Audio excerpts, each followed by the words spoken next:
everybody. This is Hyuna Park. I'm with SpyPalm Partners, and I'm the lead facilitator for this TAM webinar series that's sponsored by AASHTO and Federal Highways. Welcome to webinar 33 in this series. Today's webinar features some of the greatest hits from the 12th National Conference on Transportation Asset Management held in July in San Diego. We have presented webinars in this series roughly every 2 months, going back to 2012 on a variety of topics in asset management. For more information on this webinar series, visit tam-portal-.com. That's TAM, TAM-portal.com. From there, click on TAM events in the main menu to register for any webinar. You'll also be able to find archives of previous webinars and links to videos and slides from today's webinar will be posted on the site. If you have any suggestions on future webinar topics, have questions for the presenters during today's webinar, please submit your comments or questions using the webinar's Q&A feature on the menu bar on the site right now. We're also if you're going to be in Atlanta for the AASHTO annual meeting, the TAM committees are meeting from 8 to 10 a.m. on Friday, and one of the topics will be to ask the group for ideas on the TAM webinar. That's next Friday, so a week from this Friday. We'll answer all of the questions during the Q&A session at the end of the webinar. So please put it in, and then they'll get queued up, and we'll take them. The first ones will just go in the order that they came in. So as I mentioned earlier, FHWA and AASHTO sponsors this valuable webinar series, and that we've reached our 33rd webinar today, and we're looking forward to many more to come. This series is first and foremost an opportunity to share practical, useful, timely information with the asset management community. So today we're taking another look at the 12th National Conference on Transportation Asset Management. Many of you joining us today were not able to make it to San Diego, and for some of you who were there, you're here to hear and get a chance to catch up on some of the things you might have missed. I think you're going to enjoy today's presentations, and I hope we'll all learn a lot from this afternoon. I'm certainly looking forward to it. On the agenda today, our presenters will be doing their best to cover a lot of ground. And so I'll go over that in a minute, but the purpose of the entire webinar series is to share lessons learned, ideas, and knowledge with the asset management community.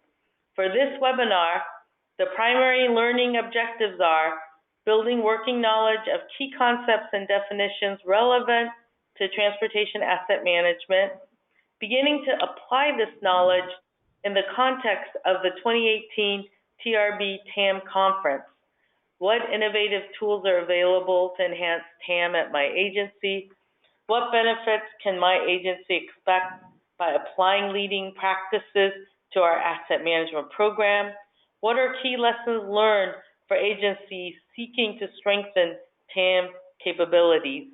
And of course, to share lessons learned, ideas, and knowledge. And one of the things that I just want to step back and say is I think I've been to almost all of the past conferences, but the TAM conferences have been an incredible agent of TAM progress in the U.S. And I think featuring at each conference, you really see the advancements that are happening in our industry. And so today's summaries from the track leads, I think, really will highlight what progress we've made in the last couple of years, which has been tremendous. For the agenda today, Laura Mester of Michigan DOT will provide an introduction and overview of the conference. Scott Richrath of Atkins, who is the lead for the Analyzing and Optimizing Investments track, will deliver our first presentation. Our second presentation, we'll hear from Laura Zale of SEPTA, who was the lead for the transit track. And our final presentation will be from Matt Hobrecht of Iowa DOT, who is the lead for the TAMP, the Transportation Asset Management Plans track. And we'll have Q&A at the end.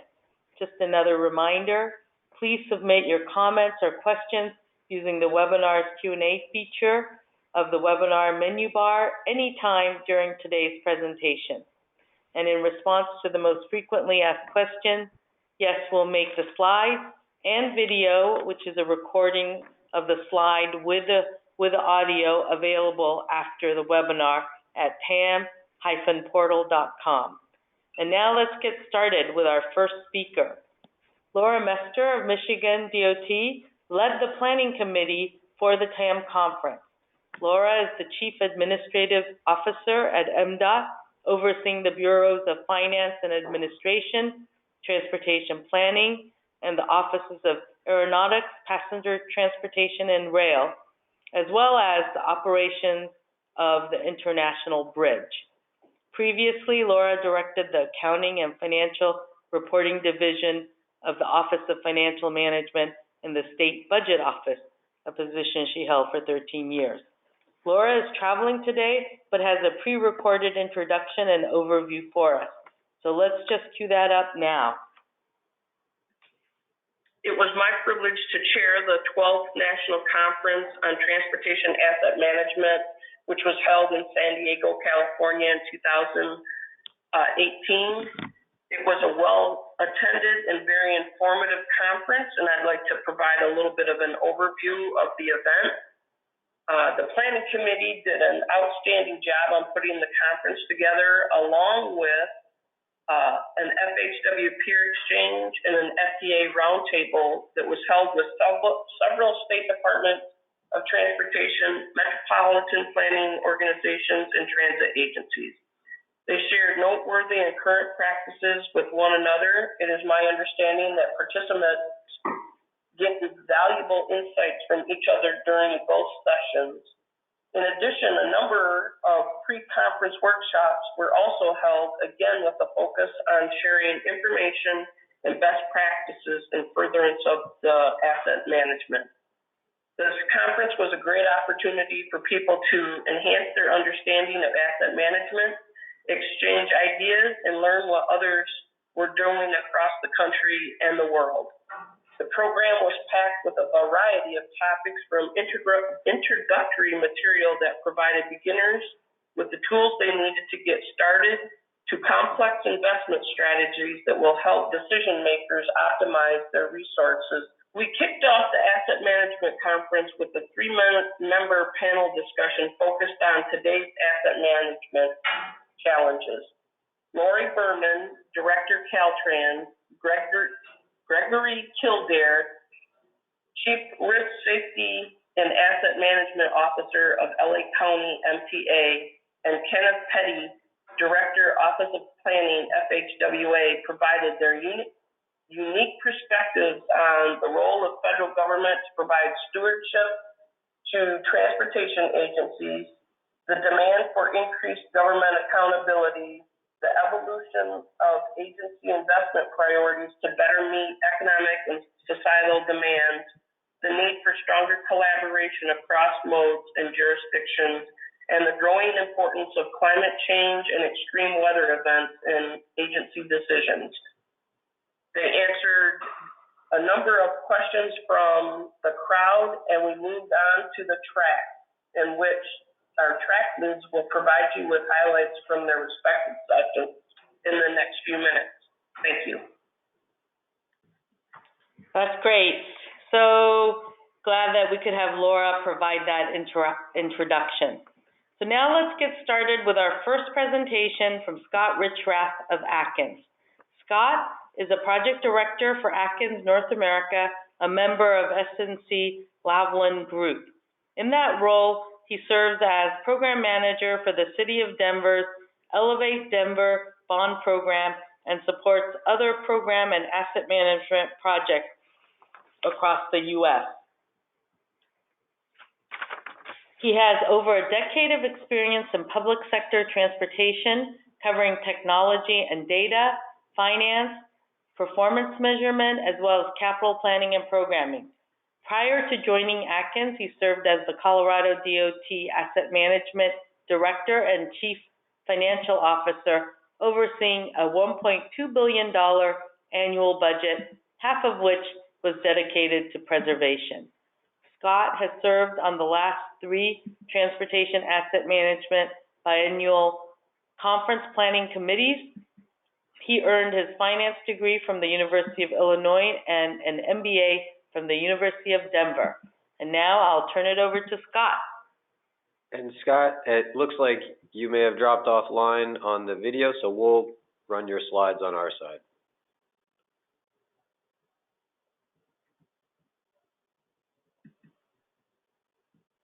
Scott, are you connected? I am on now. Can you hear me? Yes. All right, apologies. Our building lost Wi-Fi and I'm off my mobile hotspot, so we'll give it a run here. Apologies for that. And do the slides appear? Yeah, so Perry will run them for you. Great, thank you. So I'm Scott Richrath with Atkins. Thank you for the introduction. Apologies for the delay. We're going to cover the highlights from our particular session, which you'll see on the next slide. I was the track lead for analyzing and optimizing investments, and we had several different formats that we applied for this session, which allowed us to capture a lot of topics in a short amount of time. And for those of you that did attend, be very anxious to get your feedback.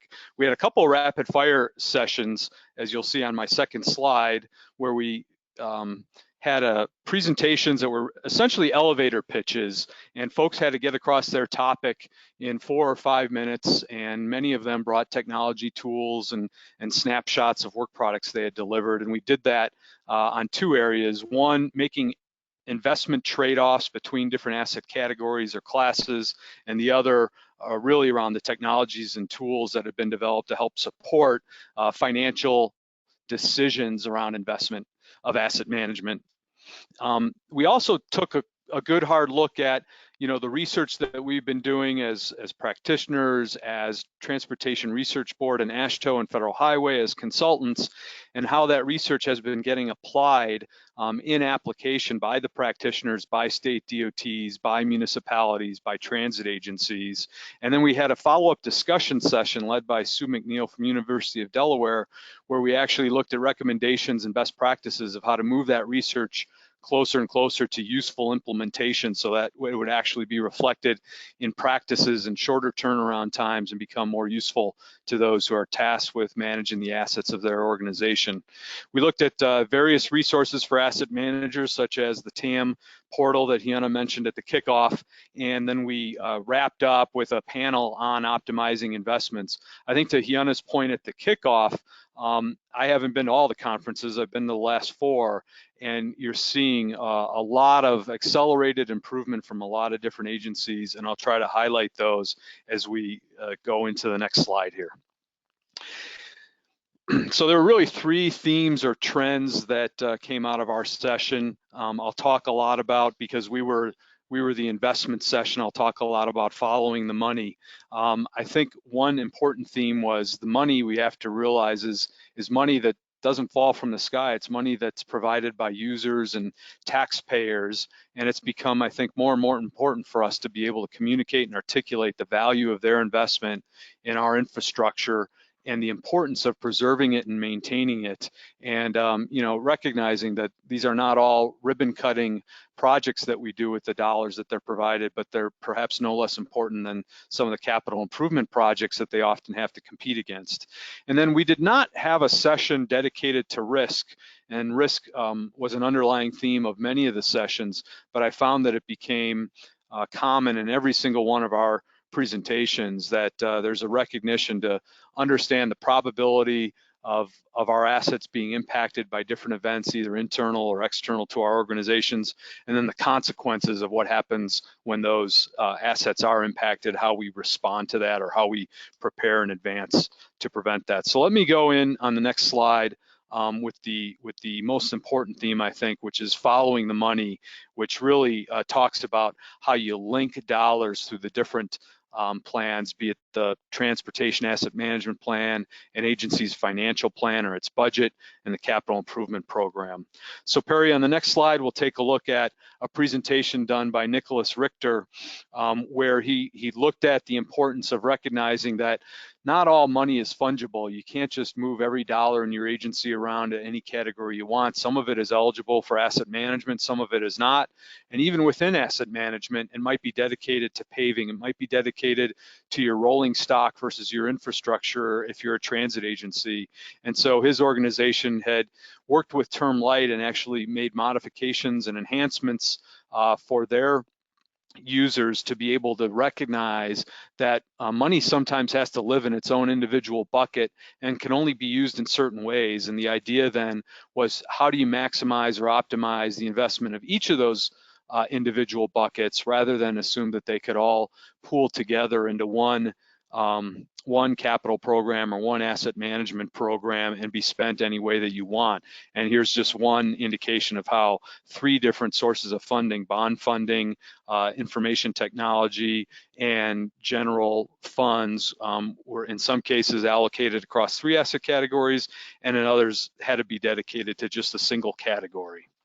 On the next slide, we talked about the advancements being made, and I think no one impressed me more than Vicki Kwan with TransLink, who had just been to her first asset management conference 2 years prior in Minneapolis and was there gathering information, and here in San Diego was all ready to report on all of the great work being done there in British Columbia, and talked about the decision support framework that had been put in place for TransLink, so that TransLink could best understand what capital projects are competing for what dollars, which align to the vision and mission statements of the organization, and how they began to prioritize those investments in order to best manage all of the needs that had to be balanced to meet the vision of the organization. So congratulations, kudos to Vicki for great progress there in just 2 years. The next slide is from Iowa, and Matt Halbrick will present from Iowa DOT, and I know he won't toot his own horn, so I'll give credit to him and Brad Hoffer, who delivered the presentation. But what you're looking there is a map of Iowa, and what Brad presented on was a new scoping tool that they had developed that helped prioritize projects within the asset management program. So I think we often think about the money has to lead the decisions by education and trade. I'm a finance guy. I'd like to think that the money leads a lot of decisions, but let's be real. I mean, if we've got priorities about the organization, they need to be funded, and the funding needs to follow the priorities, not the other way around. And in this case, Iowa looked at, how we could go about doing that at the project level, determine what the priorities are of the organization, how that translates into real tangible projects, and then scope to those needs based on funding availability, and then build that into the programming. So Iowa DOT, kudos to you to actually putting, what had been theory for quite some time into practice and project selection. I think there's a gap often between what we do on the project prioritization process and then how that actually gets implemented at an agency. And I think Iowa was demonstrating how they were making progress there. Moving a couple of states to the east, we took a look at Ohio, and Dr. Eddie Chow from University of Toledo had helped the university there support Ohio Department of Transportation, Andrew Williams and others in bringing a decision support tool to the DOT that really put at the fingertips for the practitioners there in Ohio the ability to look at a quick click inventory of different assets, what their conditions were, what the performance looked like, and how that performance was measured. And very importantly, the investment and the planning aspects of making the decisions that helped improve performance by selecting projects to support them. And then it allowed the user to drill into a level of detail at the asset level, at the data level, or even pull up a dashboard. And Dr. Chow mentioned how this had advanced through the university's progress and had continued to move forward, and consultants were now helping support Ohio continue to make advancements with that, recognizing the importance of data kind of at the core, but using the right data to make the decisions that you need in order to hit your investment priorities for the organization. So those were just some of the highlights on managing money within the investment track. I want to now talk about, as I touched on at the beginning, the importance now of taking what I think we all know, preaching to the choir a little bit about the importance of putting money to the right projects and categories in order to achieve performance targets, whether they're federally mandated or whether they're stipulated at the agency level, and then communicating the importance of that to our customers, be it our transit riders, our fuel taxpayers, our general taxpayers, maybe even bondholders who are buying bonds that will help pay for investment projects. How do we go about communicating the importance of that? So let's take a look at the next slide, and we'll touch on a few ways that we're doing that now, whether through research or through application. Bill Robert with Spy Pond Partners talked about the importance of state of good repair and how it's being used in the transit industry today to incorporate additional concepts such as economic impact on making improvements to state of good repair, and how changes of ridership might correlate to our ability to better manage our transit infrastructure and our rolling stock. And Bill highlighted a TCRP project, E12, that is forthcoming here over the coming months, that really talked about the importance of economic impact, changes of ridership, and some of the things that we might consider softer aspects of asset management, maybe a little bit difficult to correlate directly to investment, but nevertheless are very important considerations when we go about prioritizing a limited pool of resources. On the next slide, you'll see that the City of Seattle and Terry Martin took a map of the City of Seattle, laid it out by zip code. So the different colors you see there in yellow, orange, red, green are the different zip codes in the City of Seattle. And then they did a bit of a gap analysis. They looked at the actual condition of sidewalk repair, and they asked the Seattle residents to talk about the importance and evaluate the importance of sidewalk repair. And they looked at the bicycle and pedestrian safety and asked them to rate the importance versus the satisfaction of the safety on the network. And they did this perception gap of, you know, what their customers were asking for and what they felt they were receiving at the time. And as you go on the spectrum from green to red, you get a wider and wider gap. And I think it's fascinating that you know, just adjacent zip codes might have a great disparity in what that gap looks like between what their residents or users or Seattle folks feel that they're requesting in service and what they're actually receiving in service. And they've used that as a useful tool for helping baseline their needs, but also for communicating improvements that they're making. And then finally, again, underlying theme here of transit, New York MTA way back in 1982 embarked on a $118 billion investment to restore and improve the system of New York MTA.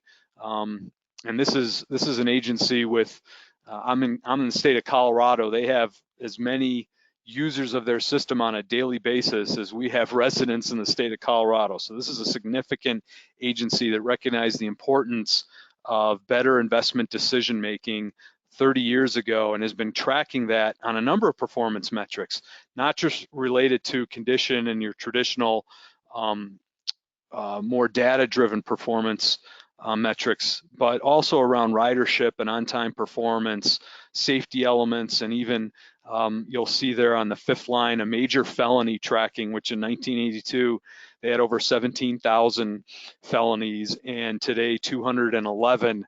And Mildred and Stephen with New York MTA dove down a little bit into the correlation that they were able to make sometimes in some of the softer metrics to the more tangible infrastructure condition-driven metrics. So I think it's really important looking forward as we think about how we include our customers and our communication about the importance of maintaining our infrastructure in a state of good repair or in the conditions set forward by US DOT or even within our own agency. And let's talk now on our final topic or final theme from our session, which is around managing risk. And I'm going to really highlight one slide here, and I thought it was important as Perry turns to the next graphic, that this came from US Fish and Wildlife of all places. So here we are at a Transportation Asset Management Conference, nearly 500 folks really focused on transportation, asset management, all modes of transportation. And Cassandra Bott with US Fish and Wildlife had done a pretty in-depth analysis on the assets that they utilize in their program around the risk and around the average asset priority index, how important on a scale of 0 to 100 all of the different investments in their inventory were, and then how vulnerable they were to all the various impacts that might occur either within their agency or external to their agency, such as weather. And then they put that into not quadrants as we might think of a risk heat map, but they separated that, delineated that, and took everything in the upper right and painted that red and said those were great candidates for investments in specific risk mitigation strategies so that they could preventatively, preemptively, proactively protect those assets in order to keep them operable. And then those things that were less vulnerable and perhaps a lower priority on their asset priority index were either business as usual investment, maintenance, and reactive strategies, or maybe even candidates for divestment or decommissioning so that they could be taken out of service if they weren't really mission critical. So I think between those 3 categories, to underscore Hyuna's point of the great progress being made, just in the last 6 years that I've been attending, we saw a level of depth that I hadn't seen from prior presentations, and a lot of added analysis that was really helping drive and inform decision-making, particularly at the financial level in our track. Hyuna, Perry, back to you. Thanks, Scott. I really like that US Fish and Wildlife example and how it might be applied in our setting. Yes. Very cool. Yeah. All right. Thanks, Scott. For our next presentation, we'll hear from Laura Zale. Laura has worked at SEPTA, which is the Southeast Pennsylvania Transportation Authority. It's the transit agency for the Philadelphia area for 10 years and is a program lead for the authority's Transit Asset Management Program. She also coordinates SEPTA's construction on Amtrak's Northeast Corridor and performs public relations duties for SEPTA's Rebuilding for the Future program. Laura holds undergraduate degrees in civil architectural engineering from Drexel University. Okay, take it away, Laura. Thank you. Good afternoon. So when you go through the conference handouts, you will notice that while we have a transit theme, you will not see a transit track broken out per se, and that's because we were considered a virtual track. What that means for you as you go through the presentations is that you're going to see a lot of transit kind of sprinkled into the other topic areas. We had transit presentations in the data track, in the TAMP track, in the organization and workforce track. But what I teased Tom Pomerly about when we were finishing the conference was that for a virtual track, we had a lot to say. We were very packed as far as our agenda. The FTA hosted their TAM roundtable on Sunday prior to the start of the TRB conference. That roundtable had 81 attendees, and most of them stayed to continue at the TRB conference, which really kind of helped push the conversation along. We had 35 transit operators represented at the TRB conference. We had a working group meeting in the morning where we gave updates on the various types of research that are being done, types of standards that are being developed by APTA, and some of the work that's being done by FTA. And most of the sessions that featured transit were standing room only, so I do believe that this is indicative that interest in this topic is very high, and we're going to continue to have things that are fun and important to say.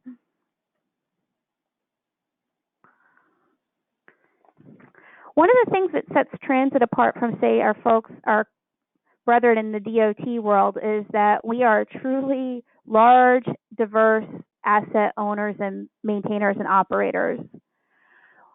Most of us are running multimodal transportation agencies, which could include things such as buses, trolleys, commuter rail, ferries, subway, paratransit. We have uniquely large and diverse asset portfolios. In the United States, there are over 130,000 transit vehicles, 5,200 transit stations, facilities, maintenance of way equipment, and then you get into the things on the guideway, such as the powered train control systems, track special work, grade crossings, and then we also have bridges, tunnels, pavements, and those sorts of things as well.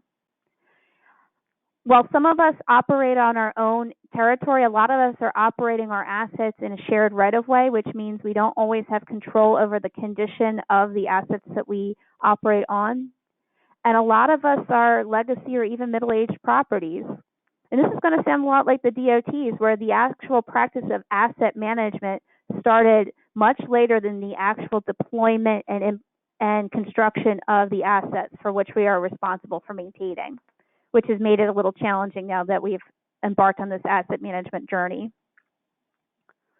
Some other areas that are similar to those of our folks in the DOT world. There's a lot of balance that's required. It's a delicate balance of deciding what to prioritize your investments in and when. And I really appreciated some of the comments that Scott made in his presentation. We're constantly making choices about meeting demand of our current and our future riders. There's always this idea of maintaining the existing system, and how does that balance against future system expansion? How do you assess risk, and how do you include that in your capital planning program? And like all of us, we are dealing with constrained funding scenarios.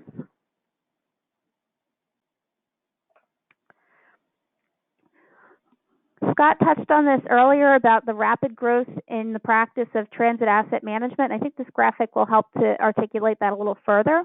The first time that transit was included on the agenda for the TRB TAM roundtable was in 2012. That was also in San Diego. 2 years after that in 2012 is when the FTA issued MAP 21, which enforced this idea of asset management along the transit agencies.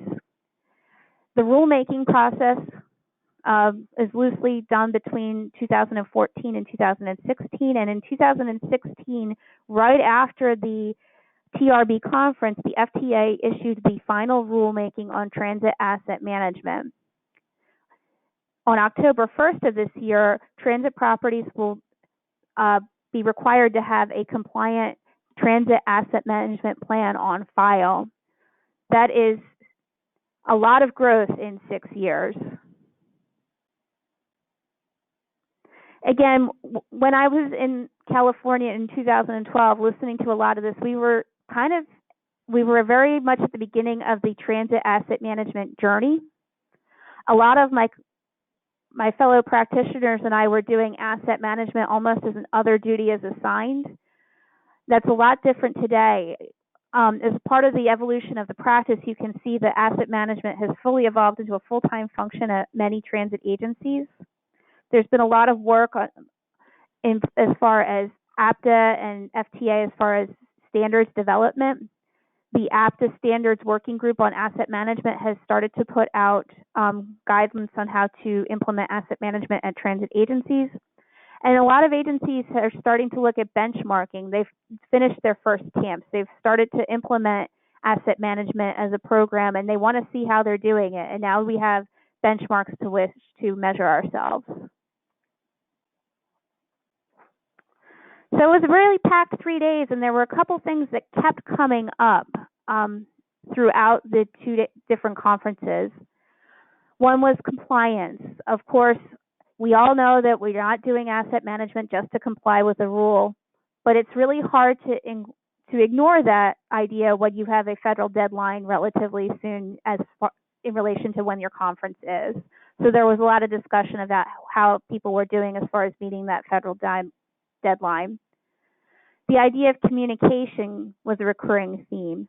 Culture. How do you incorporate TAM into your culture, into your business at your agency? And finally, we talked a lot about consequences, and this is not consequence of not meeting a deadline per se. It's more of what happens when you are not able to articulate the needs of your assets to your stakeholders, your riders, even within the decision makers within your own agency.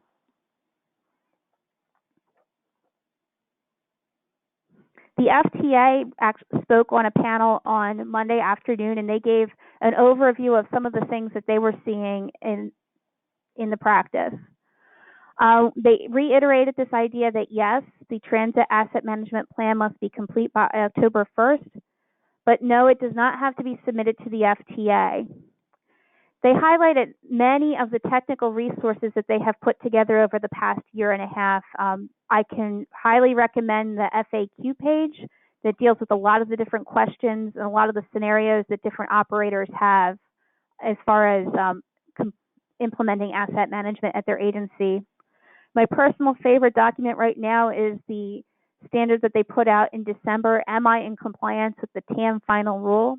And this is what I use when I have to speak to my executive staff or my stakeholders very quickly about what's going on at SEPTA and how we are going to meet those federal requirements.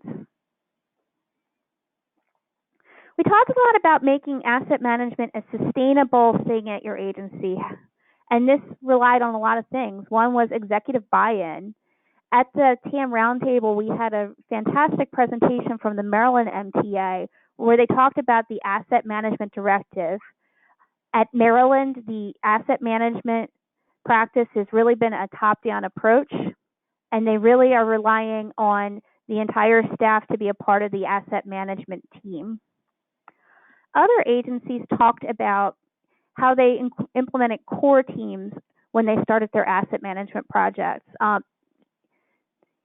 heard this from BART, I heard it from MARTA, from Metro in Chicago, as well as in Jacksonville, who was at the table when they started to implement their program and when they continued to mature it. I really liked a presentation from New York Bridges and Tunnels where they talked about using their enterprise asset management program to connect the cylinders of excellence. Kind of this, it was a twist on the siloed approach that everyone likes to talk about in their pre-asset management framework, but how they were using this in order to connect all of their cylinders to all be working towards one common goal, which was moving people. We're talking about teams. One of the things that was really interesting was a presentation from MARTA, where they talked about the lessons learned through their work with the procurement department and how the procurement folks implemented TAM. I think a lot of people think of the folks that are actually touching the assets, that are actually perhaps operating the vehicles or maintaining the track as your primary folks that need to be contacted for asset management. But the reality is your whole team has some sort of buy-in to this. MARTA was particularly interesting or helpful in providing some good practices in including TAM information in procurement documents.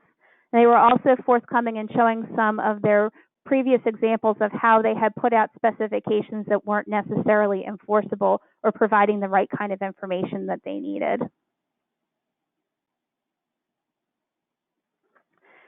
We talked a lot about asset management, and everyone likes to focus on data and software. And yes, we're going to talk about that more between my presentation and the other two today. But really, asset management is also an idea of knowledge management. So we talked a lot about training.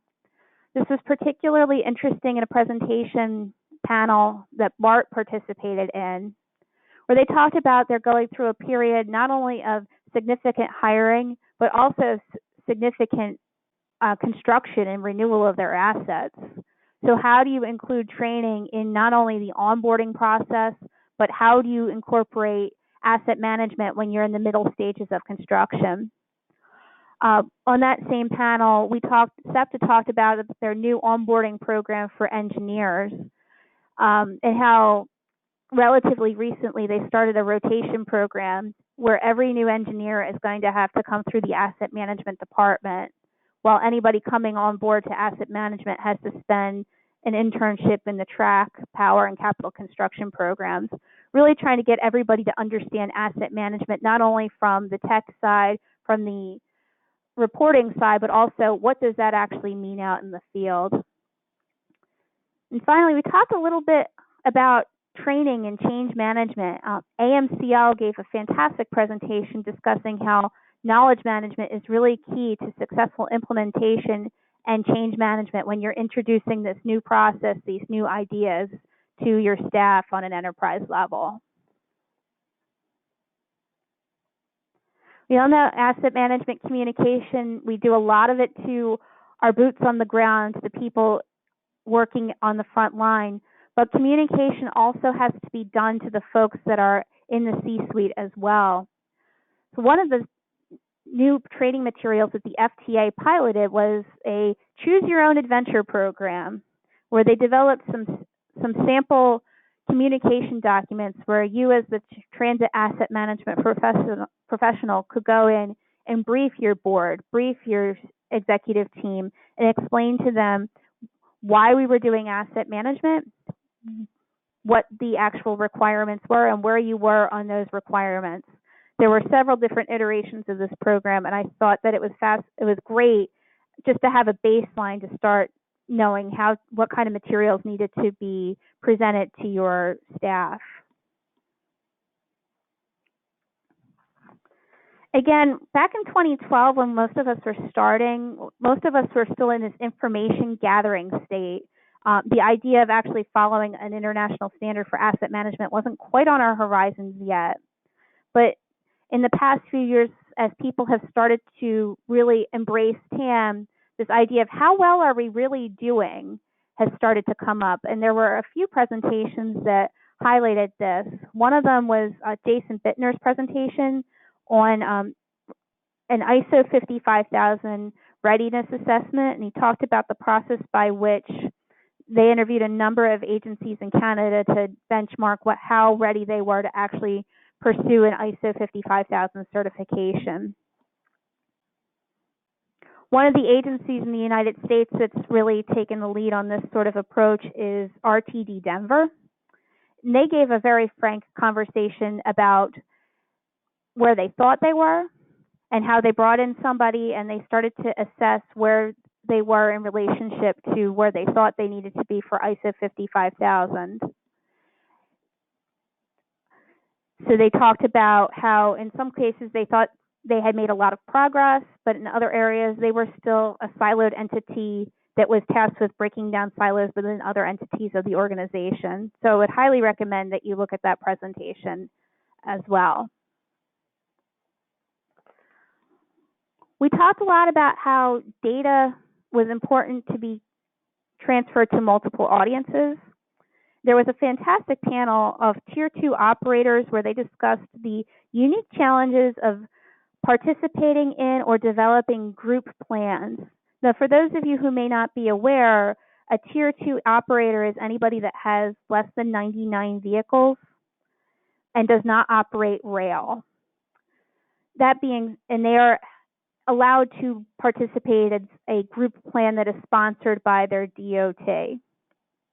This is particularly challenging because although some people think, oh, these are relatively easy properties because, oh, they just have a couple of buses, when you are the sponsor, you are dealing with multiple operators, usually somewhere between 25 and 30 operators that may have between 5 and 99 vehicles,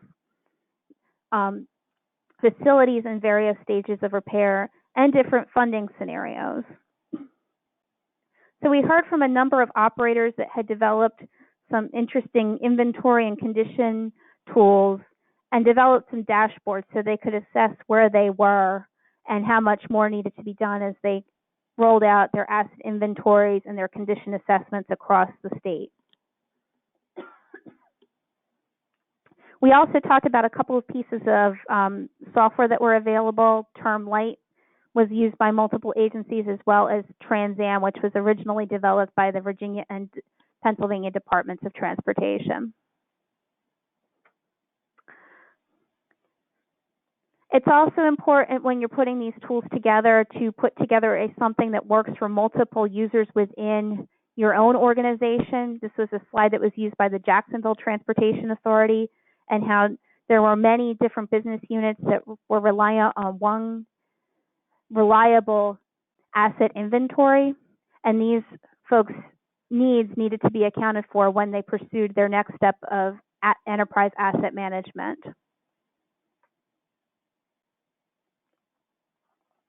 Again, I can't overemphasize this idea of teamwork, who's on the team, who is making the decisions as far as technology, and making sure that you have all the folks that need to be included in the room, which may include non-asset owners such as HR, procurement, and business support functions.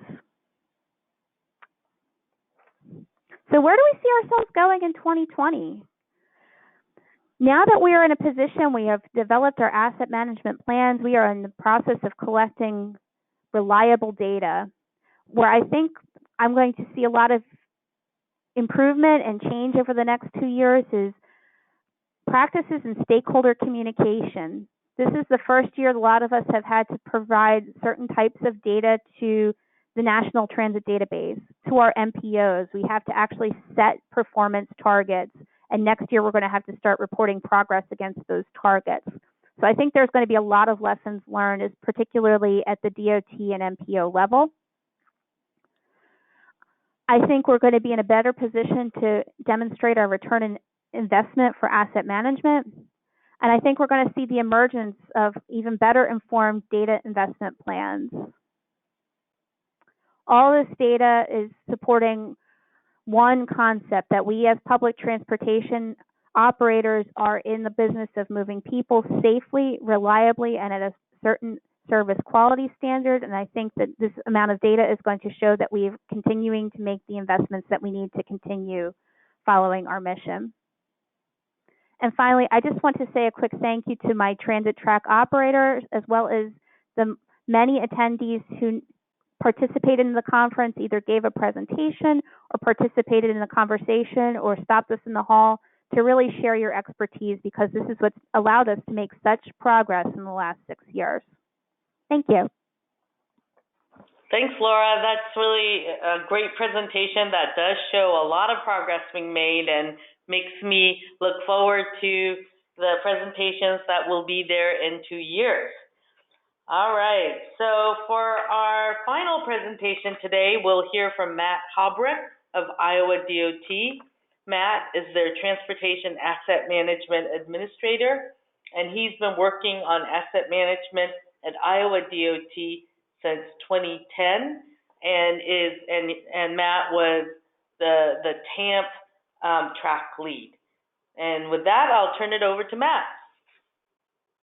Thanks very much, Yana, and thanks for everyone who's attending, and to my fellow panelists. Batting cleanup here today, so I'll try to keep everybody engaged. Just want to kind of start out with a little bit of an overview of our track.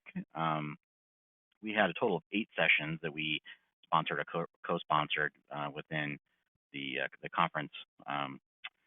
There were actually only 6 time slots for these, so a number of these were kind of double booked. This is the 3rd time that I've had the opportunity to be a track leader for asset management conferences, and although it's a great honor to be asked. One of the downsides to being a track lead is you attend your own sessions and you don't get to see the other great stuff that's going on. So I really it's great for me to get to see the presentations from my co-presenters here today and actually see some of the material that was presented in those other sessions. But I'm going to talk about kind of summarize what went on within the TAMP track and kind of try to get into some of the information that was shared. As was kind of mentioned earlier, I think Laura talked about this, within the conference setup, we had these ideas of virtual tracks, and transit and resilience were both virtual tracks. We were fortunate in our track to have two that were co-sponsored with transit virtual track, one that was co-sponsored with the resilience virtual track. The other thing that was a little bit new this particular year is the idea of including discussion sessions. And we had two of those within our track. One was co-sponsored with the implementation track. And I think both of those, although they were not highly attended, I think those that did attend thought that they were very successful in terms of allowing people to do some more kind of one-on-one communication or small group communication about the challenges and opportunities that they were facing. So I'm going to jump in and talk a little bit about the highlights that we saw within our track, and I kind of put those into four topic areas. The first that I'll talk about is going to be the evolving practice of transportation asset management within organizations. The second is about how organizational culture is adapting, and we're seeing changes in organizational culture as asset management is becoming more and more a part of what we do. The third area will be how technology is influencing our decision making, and we're using information to help us make better decisions, more transparent decisions. And then the fourth topic area is how data is used to tell the story, and not just tell the story externally, but also internally. So first I'll kind of highlight some of the evolving practices that we saw. I think most folks that are involved with DOTs are aware that the requirements that we faced for the federal required asset management plan was limited to just pavements and bridges. However, a number of agencies have taken a look at how they would manage assets beyond those kind of core pavement and bridge assets. We saw presentations from both Connecticut and Minnesota DOTs talking about the different types of asset classes that they were including. This particular slide that you're seeing on your screen now is from the MnDOT presentation, where they're focusing on not just those pavements and bridges, but also things like drainage structures like culverts and deep stormwater tunnels, other types of structures like high mast light towers, overhead sign structures. They have ITS, pedestrian infrastructure, things like noise walls, traffic signals, roadway lighting, et cetera, that they're including. We saw some similar topic areas kind of being brought forward by other DOTs, including Connecticut. And I think this is kind of an emerging area for a lot of agencies to look at how we do manage these. I mean, most of us are managing these assets in some ways. It might be sort of ad hoc today, and how are we going to be a little more structured in how we look at managing these types of assets in the future? I think it's a great conversation for us to have, and we can learn lessons from one another as we evolve in that area. Another area that I thought was a nice innovation is we saw from New Mexico DOT the idea of using a web-based TAMP. So as we develop our asset management plans, it's not uncommon to kind of think of them in the typical kind of well, here's the TAM report, paper report or PDF that we have available. And in New Mexico, Tammy Haas said, hey, let's make this more interactive, more integrated into what we do, and make more of a living TAMP, as she kind of says in her bullet points here from her presentation. And I think this is a really innovative idea, a great idea to kind of help put the asset management plan into practice in a more simple way for folks to get access to information, maybe to be able to navigate it a little bit more easily, find what they're looking for, and hopefully be able to put these things into practice. So seeing this kind of innovation, I think, is a good reminder that TAMP doesn't necessarily have to fit into a certain mold. It's really more about are we using asset management practices to improve our work. Another evolving practice, we saw a presentation from WSP about the sort of nexus between safety management and asset management, which I think was very thought-provoking, some interesting ideas presented in terms of the kind of parallels between the ideas of safety and asset management, and how we can kind of think about those things as parallel processes that have a lot of overlap that we can potentially take advantage of and use to find synergies. And ultimately how they kind of lead into this idea of developing overall policies, plans, and capital programs. We had a little bit of fun in our session too. We had a nice presentation from someone from AP Tech talking about resiliency, and used this example of rock stars that are resilient. I think this whole idea of resilience is something that a lot of agencies are really sort of looking at, trying to figure out where it fits. Some agencies are much more advanced than others. I think we all know that there are things that we can do to try to make our system more resilient, and it's a great topic for us to continue to discuss and see innovations that are happening so that we can apply those in our own settings. This slide is a bit of a summary of the things I mentioned, but I'll also point out the last bullet here, which was actually a highlight which I didn't have a slide for. It's from one of our discussion sessions, which didn't include slide decks, but and through the report outs, we heard a lot of great ideas that were brought up within the discussion sessions. One that I'll highlight here is Michigan DOT's approach of supporting pavement management to local agencies by helping to support software and other practices, training and so forth, that can help their local agencies improve their practices related to asset management. After all, it has been mentioned by some of my fellow panelists, I mean, most people are not concerned about who actually owns the particular part of the system. They're more concerned about their mobility, their trip, about having a good experience as they use our networks. And so looking more globally at the experience of users, I think there's a great case to be made that it's a good idea to look at how we can all improve our asset management practices and be more efficient and responsive to our users. Next topic area I'm going to highlight is on organizational culture and how it's changing. We saw a great example, and actually this topic came up quite a bit, is in terms of the coordination between MPOs and local agencies, cities and counties within states. Not that we haven't coordinated with them in the past, but the requirements of the asset management planning process have put a new kind of a new group of people, I would say, into play in this coordination effort, and particularly looking at this nexus of the whole planning and programming process in a little bit of different light than maybe what it's been in a lot of places in the past. And Washington State DOT, I think, had a nice example of how they kind of developed a working group that helped to coordinate target setting, not just within the DOT, but across all the local agencies and their MPOs. MPOs have a requirement to establish targets, and that's a little bit of a new thing for them, as well as it was for most DOTs. So trying to kind of figure out how that coordination was going to work and working together, I think, makes a good framework for success in that area. I think Washington State should be commended for the idea that they developed to do this, and something that I think a lot of us are looking at as we look at target setting and how we can coordinate better with our MPOs, local agencies.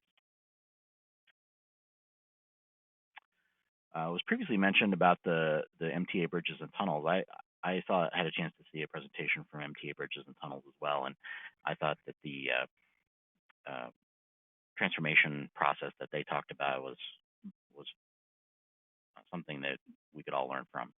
If you get a chance to check out the presentation from MTA Bridges and Tunnels that's attached to the conference agenda, I definitely would recommend it. I think they've made a lot of progress in really kind of breaking down those silos, as Laura mentioned earlier, and how they're using new processes to try to improve their decision making. I think one example that they gave in particular was how they own the assets such as the bridge itself, but maybe not necessarily the roadway up to the bridge.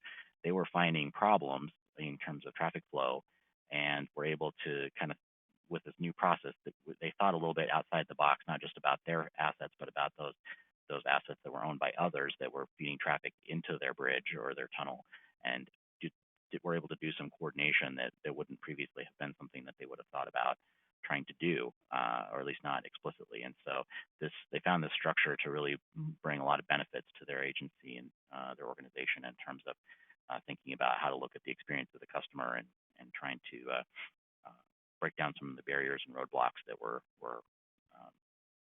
both literally and figuratively causing issues within the users that were using their infrastructure.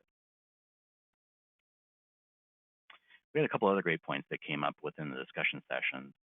We had the DOT that talked about how the interaction with local agencies has really expanded tremendously within their state. And in some cases, that really kind of challenged both sides to walk in the shoes of the other. And I'm not going to name a particular state, but they have a number of large MPOs, and there was, I think, kind of a new realization as they had to work more together on some of the target setting and some of the coordination that that relationship really improved through that process. We also had some great conversation from Texas about how the whole development of their asset management plan really kind of opened up a greater understanding across the whole organization of how the whole project selection and programming process happens. So this kind of resonated with me. I think there are a number of DOTs where that project selection and programming processes has not in the past been widely understood by a lot of people. And I think this asset management plan process is really opening that up tremendously and giving more people insight into how projects are selected and why they're programmed and how they contribute to that.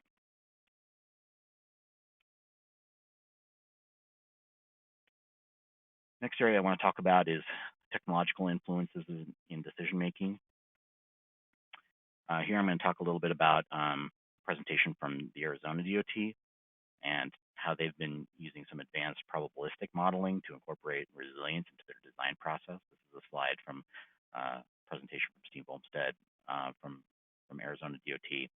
I thought that we saw some great ideas presented about how to incorporate resilience into the whole project development process, and to think about the kinds of data and information that needs to be gathered through that process. And then this probabilistic modeling, I think, was a really interesting advancement to think about. Not just we tend to think very deterministically, like traffic will reach a certain level at a certain point in time, or we'll see certain rainflow water flow through a structure at a certain point in time. They're really coming up with more of a corridor or a wider range of possibilities that they're looking at in terms of what are some of the scenarios that might happen in the future, and how resilient is their infrastructure to those scenarios.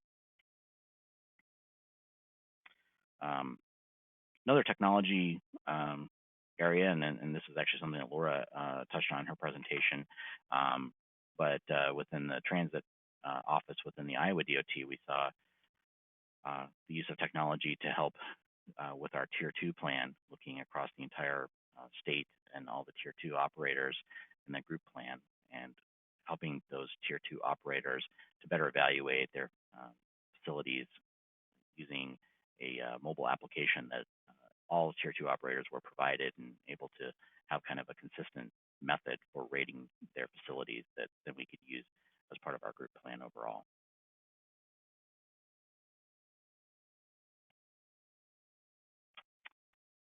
And this slide, it just sort of summarizes those points that I just made on the previous two slides. The last area that I'll talk about here as I wrap up is about data, how data is used to tell the story. Both Minnesota and Connecticut, again, gave the example of using these asset fact sheets. And I think this is a great idea in terms of being able to help convey information about the state of assets and what we predict will happen in the future with our assets at different funding levels. This is an example that you see on your screen here from the Connecticut DOT talking about bridges. And this is just designed to be kind of a front back sheet that gives current condition, what is our inventory, what's been the history, kind of a one, snapshot basically of kind of what's happening with bridges across their entire system. Give some projections of what we expect condition to be like in the future, given the funding that's been committed to those assets, and is a great idea for how we can help communicate with all stakeholders about what's happening with specific asset classes. This is something I think would be very powerful for communicating, for example, with elected officials, with transportation commissioners, with others, in a very simple, streamlined kind of way about what's happening with our assets.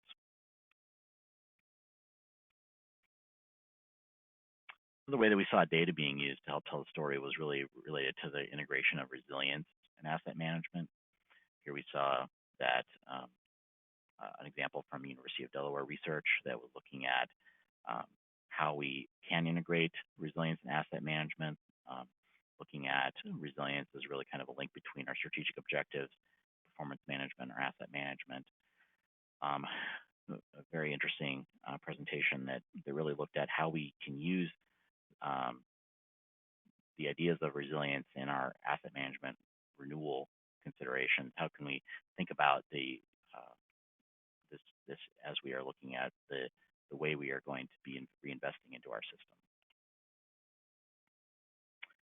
And another great example was from the North Central Texas Council of Governments, that's the Dallas-Fort Worth area MPO, looking at their asset optimization and sort of more corridor-driven solutions. They looked comprehensively across corridors that maybe went across jurisdictional boundaries, looking at how that corridor was kind of being used within the entire region, and developing really more holistic transportation planning investment strategies, looking across the entire region and at these corridors that were servicing the population there. Again, kind of going back to my earlier comment about, from the public's point of view, they're concerned about their trip, not who owns the road, and so, or who owns the particular asset. And so they, within the MPO area, were looking really holistically at these corridors and how could they optimize their investment within that corridor to look at all these different areas, including crashes, traffic volume, all of the related issues that are relevant for making those investment decisions. And this slide again is just a summary of the kind of the key points that I talked about on the previous slide. I would also like to take the opportunity here to thank my track team, Steve Gay, Matt Hardy, John McCormick from BART, for helping to pull this track together. We had a lot of great help from the virtual track and discussion session teams as well. I had some great moderators and recorders who really helped to make this track successful. All the speakers were fantastic, and of course the sponsors, the TRB staff and the planning committee, the rest of the planning committee who helped organize this effort. So look forward to seeing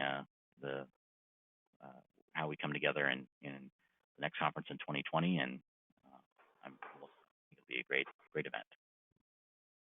Thanks, Matt. So that concludes our presentations for today. Thank you to all of our attendees.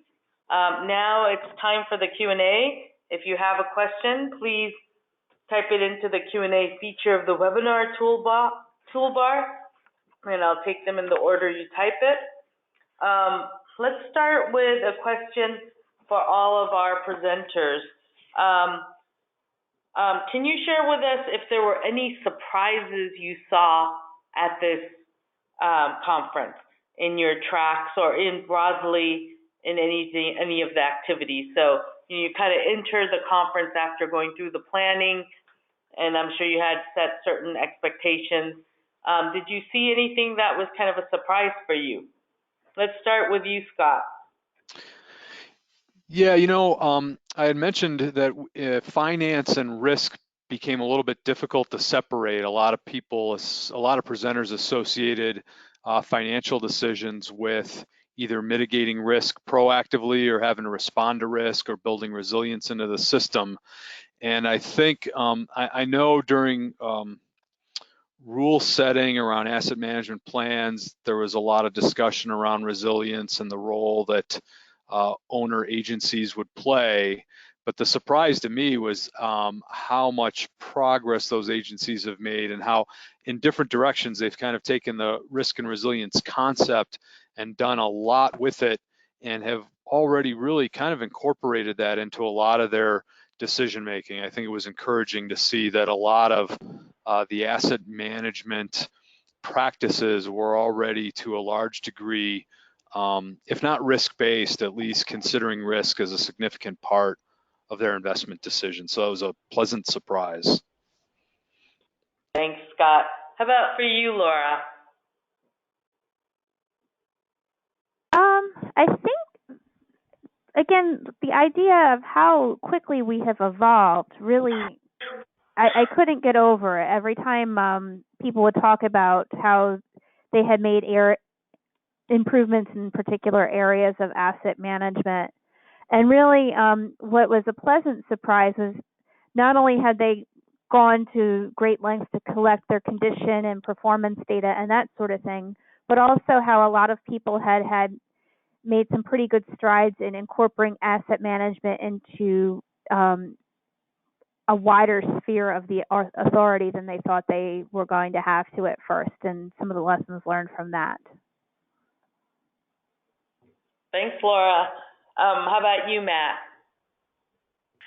Well, I probably shouldn't have been surprised by this, but I was very excited by the energy of the transit community and those things, the amazing things I felt like I learned from listening to these presentations from other areas. I think coming from a DOT, we tend to think about our specific problems, but I was really energized by some of the presentations I saw from the transit folks, and really felt like they connected with a lot of the same kind of issues that I feel like we're wrestling with, and was very pleased that we were able to include quite a few transit presentations within our track, and felt like that was a big bonus for us to kind of see that cross-pollination of ideas between DOTs and transit.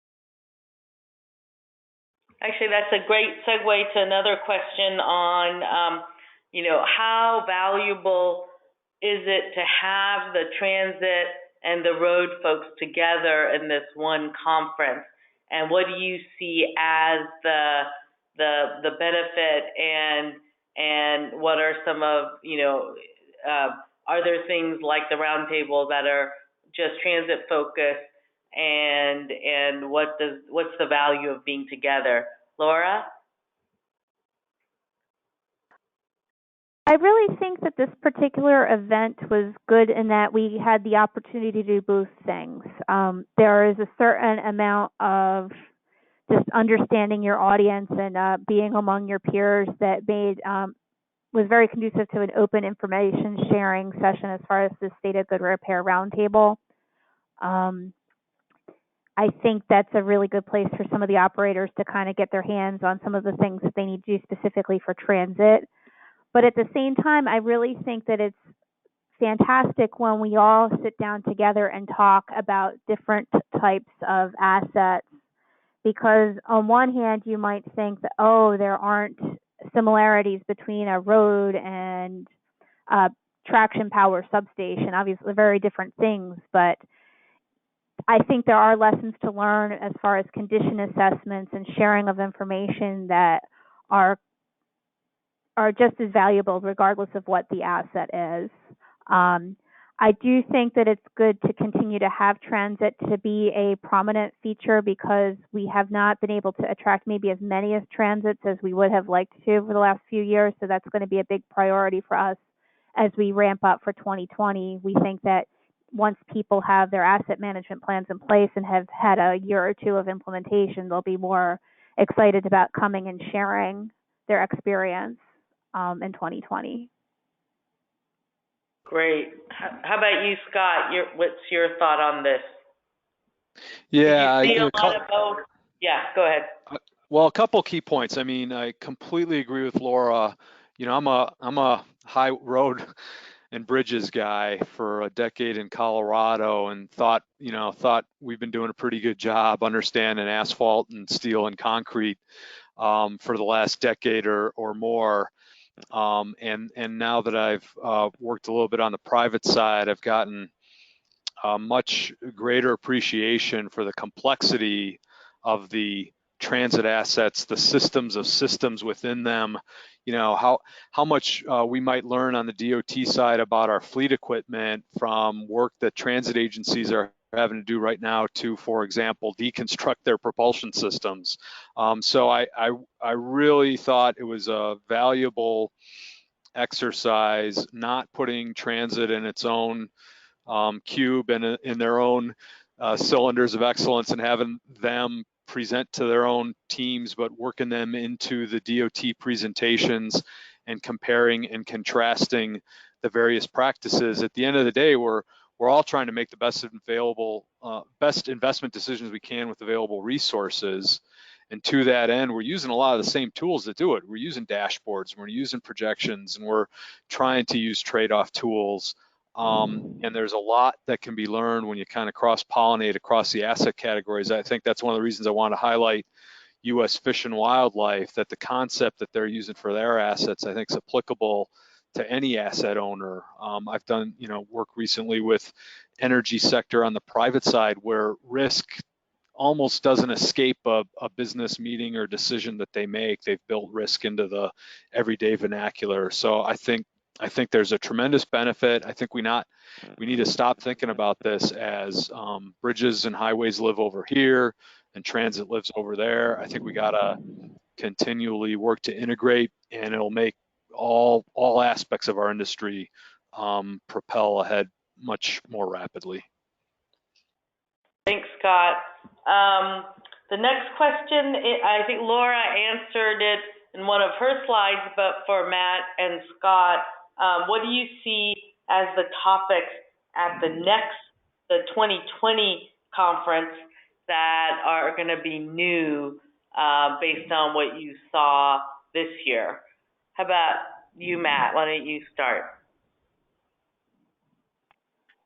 That's a great question. I think it is going to be a continued evolution of the way we look at assets in terms of which assets are we going to be sort of actively managing under an asset management plan versus those that are managed kind of a little bit more informally. So, and I feel like there's going to be kind of an evolution there as states kind of get their arms around the federal process that we are required to follow for pavements and bridges, and think about how that might translate to other assets. And I think it'll be interesting to see how that evolves and where we are at in a couple of years on that front. It seems like another area that we'll all be looking at is more of this cross-asset allocation trade-off analysis, and how are we looking at our programming decisions, more information about the value of assets, thinking about asset valuation more comprehensively, and how does that play with the investments that we're making into those assets. Scott, how about you? Yeah, I think a couple of elements. Each of the three of us today, I think, used the word communication in one way, shape, or form in our different slides. And I think it's imperative that we learn how to not only make decisions, but communicate that we're making the right decisions. And I think maybe even start doing things that we haven't necessarily been good at, which is retrospectively looking back on the decisions we made and demonstrating the good work that's been done, or the return on investment that's been captured, or the benefit and value added that's been created by making those preservation decisions. I think communication will be a key element maybe 2 years from now. And for my second point, it's really around business process. Matt touched on a little bit about really bringing asset management from theoretical into the day-to-day practices of an organization.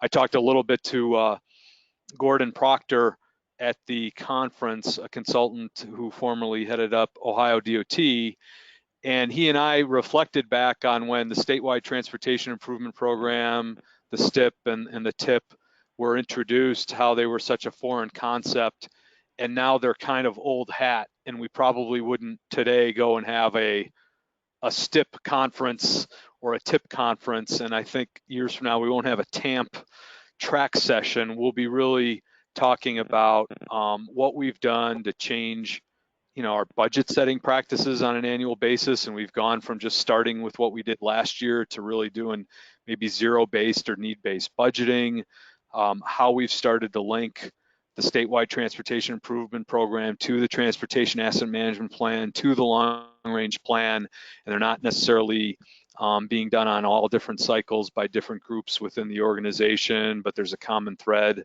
that is linked by either dollars or decision-making through all of those things. So I think two key areas would be communication and then incorporating practices into our daily processes. Thanks, Scott. Laura, do you want to add anything? You good with your slide? I think I said what I needed to there. Okay, good.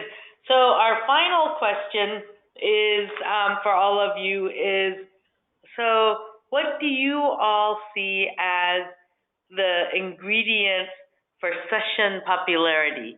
So we all, as I think Matt Havre mentioned, that they had great sessions, the discussion sessions, which weren't as well attended, but they were still great. So this question is not about making a great session, but what are the ingredients that attract the most audience? What's your observation? Let's start with you, Laura.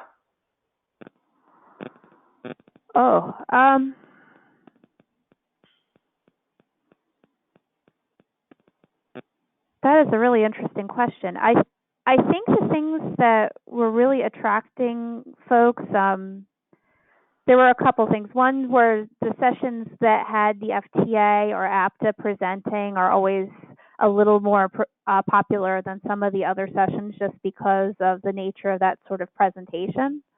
And I think, again, sometimes just a presentation that or a session that might have a presenter that might be a little out of the box, like the speaker from the U.S. Fish and Game, or sometimes just having a new speaker that we haven't had in a little while really seems to bring people there. Yeah. Sounds good. Matt, how about you? Well, I kind of, one thing I would echo Laura's comment that I think, whenever we can get the feds there, it seems like that increases attendance. It's sort of surprising to me in some ways, because I feel like they never really say anything that you haven't heard on a webinar or somewhere else before, but like people always want to turn out for those sessions. I think the idea of people do tend to kind of gravitate towards things that I think they're particularly wrestling with. And as I mentioned at the beginning, I wasn't able to attend a lot of the other sessions, but I was particularly interested to hear some of the feedback from the cross-asset allocation sessions and so forth, because those are topic areas that we're particularly wrestling with in our agency. And I think that we continually try to look, as a planning committee, try to look at what are the issues that agencies and folks working on asset management are wrestling with, and how can we best target content that is going to be responsive to those needs that they're looking at. Matt, I had one of the, Oh, go ahead, Laura.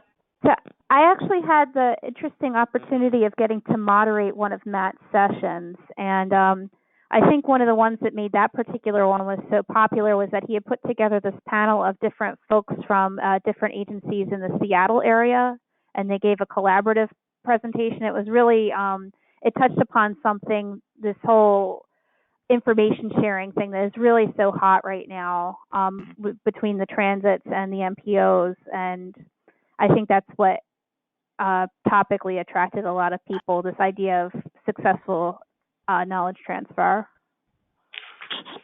Cool. Scott, any thoughts? Yeah, a couple thoughts. Within our track, easily the best attended, and apologies to those of you that couldn't find a seat, it was standing room only, but it was our rapid fire session with 10 different presenters. And I kind of, I was a little bit worried. I moderated the session, a little bit worried about keeping folks, who are typically used to presenting 15 to 20 minutes like we did today down to about 5 and making them get their elevator pitch across quickly. But I kept an eye on the room, and, folks were paying attention. They were actively engaged for all the presentations. And I don't know if the takeaway there is the format. I think it's the breadth of the different topics that got covered in a single session. Because if you saw one presenter or two that had something you were interested in, you maybe were more apt to go to it and attend it. So I think it's important maybe not to get too focused on any one session if you want a broadly attended session. I think the discussion groups that I attended were great, but they weren't broadly attended. Maybe in some cases the title was a little too focused or didn't do enough to attract audiences. But then I think the second big thing is technology and tools, particularly those being used successfully today by the practitioners. Just stealing from Matt's presentation today, the New Mexico dynamic TAMP, for example. But I think when someone knew that one of their peers was going to present some cool new piece of technology that they were using that maybe they would like to implement at their own agency, that tended to generate a lot of Q&A, and I noticed a lot of discussion after the session with that individual presenter. So I think breadth of topics and technology and innovation are two key factors. Thanks, guys. This has been a great webinar. Thank you all for the presentation, and I think good information for planning the next conference. So our next webinar will be held in just 1 month on October 10th at 2 p.m. Eastern Time, and the title of it is Integrating PM2 Targets with TAMP 10-year targets. And we'll have the presenters confirmed shortly. I hope you'll be able to join us, and additional webinars will be continuing for quite a while. So please send in ideas for webinars that you'd like to see. And as a final reminder, go visit tam-portal.com for more information. Thank you, everybody, and have a good day. Bye.